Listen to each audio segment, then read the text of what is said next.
o usted diría, nada de eso, nada de lo bueno que haya hecho merece ser tenido en cuenta porque me quitó lo más precioso, lo que yo más amo. Y eso es el cristianismo. Todos los seres humanos somos culpables de la muerte de Jesucristo, el Hijo de Dios. Y eso es lo que ofrece el cristianismo, un perdón para alguien que no lo merece. Y eso somos tú y yo. No merecíamos el perdón, porque la ofensa contra Dios fue bastante grave. Ha sido el asesinato más terrible que ha ocurrido en este planeta. Así que vuelvo al texto. Muchos de nosotros podemos estar sinceramente siguiendo a Dios,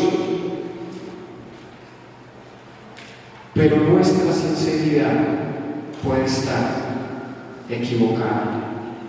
La palabra correcta para hacerlo sin conocimiento o compromiso sin reflexión o entusiasmo sin entendimiento es fanatismo. Y el fanatismo es un estado de ánimo horrible y peligroso. Los judíos se habían vuelto fanáticos, y el fanatismo y el legalismo llevan a no tener misericordia por el otro. Pero la gracia nos lleva al amor. Y aquí entramos al primer punto que quiero compartir, es la necesidad de entender el Evangelio. Debe ser claro para nosotros entender las buenas noticias que Dios nos trae para de esa misma manera ir y llevar ese mensaje a los que lo necesitan. Los judíos entonces desconocían la justicia que provenía de Dios y por esa razón no se sometieron a ella.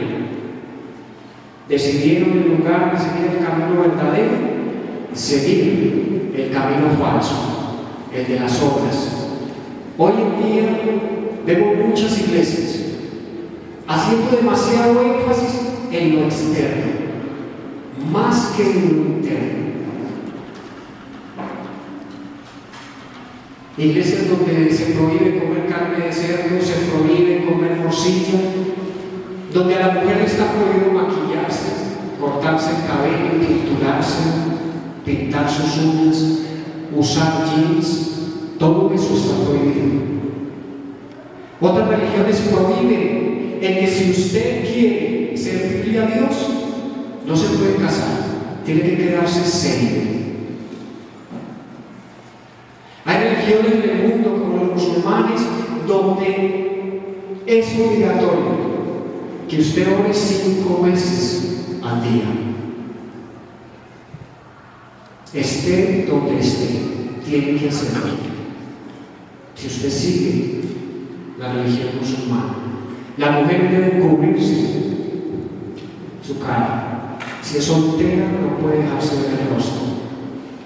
En otras iglesias también, para que uno pueda ser escuchado por Dios, no puede orar de pie, tiene que hacerlo arrodillado.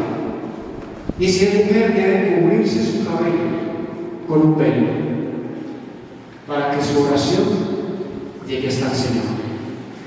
Hablaba ahora con Cristina, la pastora, y a ella le tocó iniciar su vida cristiana en una iglesia donde a la hora en que ella quiso casarse no podía usar argolla, no podía llevar vestido, no podía tener torta y no podían tomarse fotos. Todos la consideraban mundana.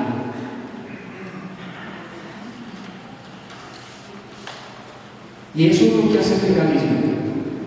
No solo me lleva a creer que yo soy mejor que otros por el esfuerzo y por todo lo que yo quiero hacer para Dios, sino que me lleva a despreciar al otro. En muchas iglesias se habla de que hay gente que lo puede contaminar a usted espiritualmente y que por tanto no puede dejarse tocar de ellos. Entonces, si pensamos de esta manera, ¿cómo vamos a ganar a los perdidos? Si creemos que nos contaminan, si creemos que no nos podemos relacionar con ellos. Por esa razón, Jesús era despreciado, porque comía con los publicanos, que eran considerados ladrones y pecadores. Era considerado una persona pecadora porque sanaba personas enfermas el día sábado.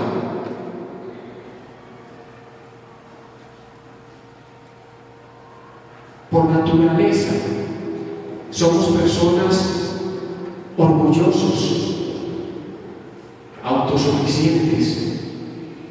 Buscamos por naturaleza humana méritos, ser elogiados, ser reconocidos, ser admirados, méritos propios. Y muchos siguen creyendo que se van a poder parar delante de Dios y decirle: tú tuviste que haber visto todo lo que yo hice. Fue mucho el dinero que yo repartí, fue muchas las tierras que yo regalé, fue mucho los mercados y mucho el bien. Quizá muchos filántropos van a seguir con eso delante de Dios.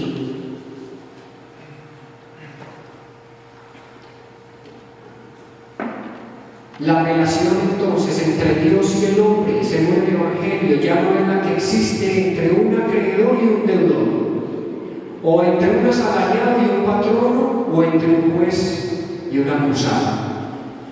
Gracias a nuestro Señor Jesucristo, el hombre ya no está en la necesidad o en la posición, de tener que satisfacer la justicia divina. Ya Cristo lo hizo. Lo que había que hacer, Cristo lo hizo. Cuando murió dijo: consumado es. Y este evangelio es muy difícil de creer, porque uno dice: entonces ¿yo qué tengo que hacer? Nada. Simplemente decir: sí, acepto a Jesucristo y ya. No, yo quiero hacer algo. Me cuesta creer que es así de sencillo.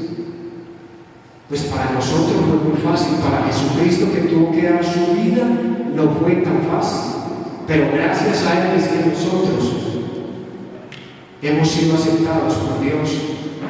Ya no tenemos que merecer el favor de Dios. No tenemos que hacer nada para que Dios nos ame. No tenemos que ir a lugares de peregrinación, arrodillados o dándonos latigazos para que Dios pueda tener en cuenta eso y ver cuánto le amamos. Tenemos que entonces tomar el amor y la misericordia de Dios. Por eso es que Cristo es el fin de la ley.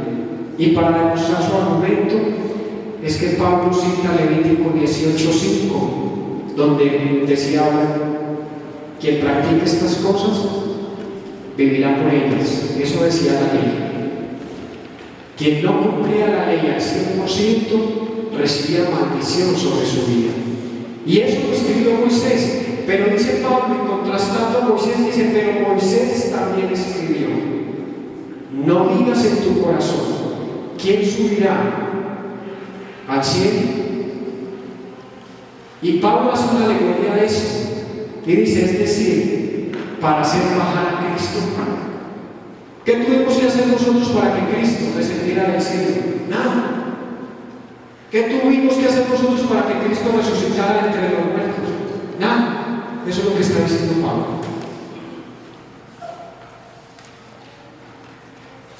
Y le recuerda a los judíos: la palabra está cerca de ti, la tienes en la boca y en el corazón.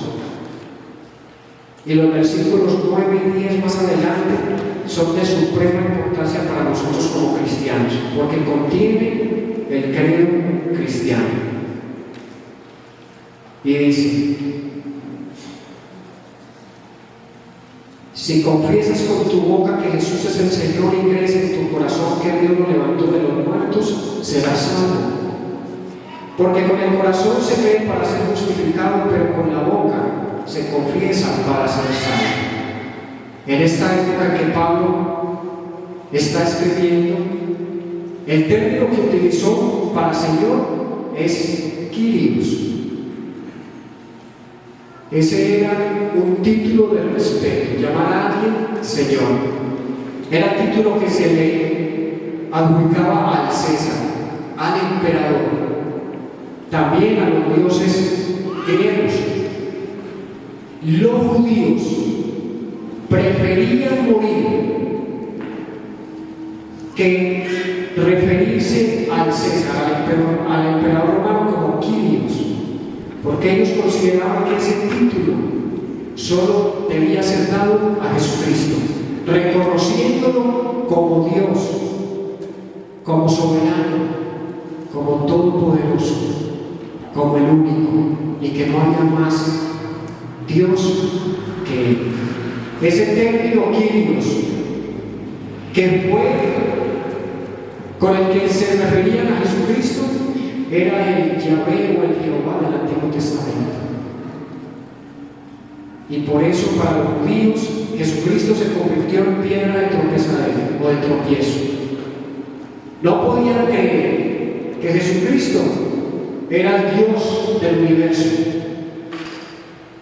No entendían por qué Jesucristo hacía lo que hacía. Cuando echaba fuera espíritus malignos de las personas, decían: ese hombre tiene el poder del diablo, y es el diablo el que le ayuda a sacar los demonios de la gente.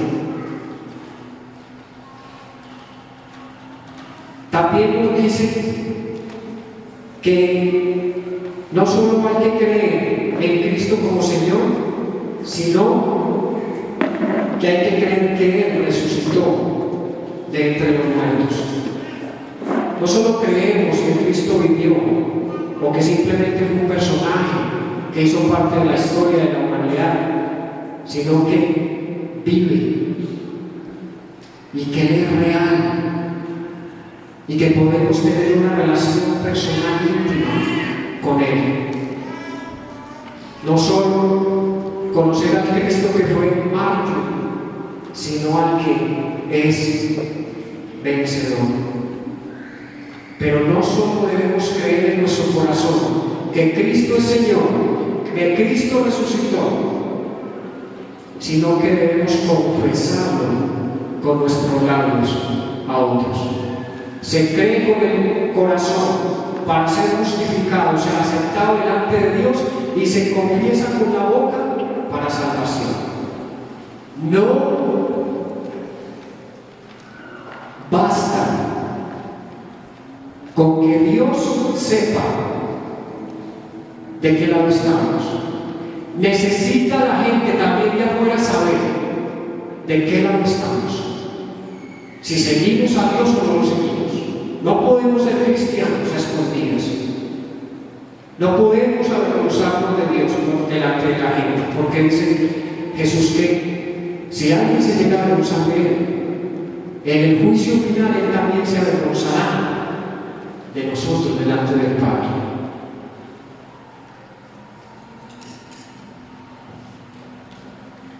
Así que Pablo concluye su argumento citando dos pasajes del Antiguo Testamento como última demostración a que la justicia es por la fe.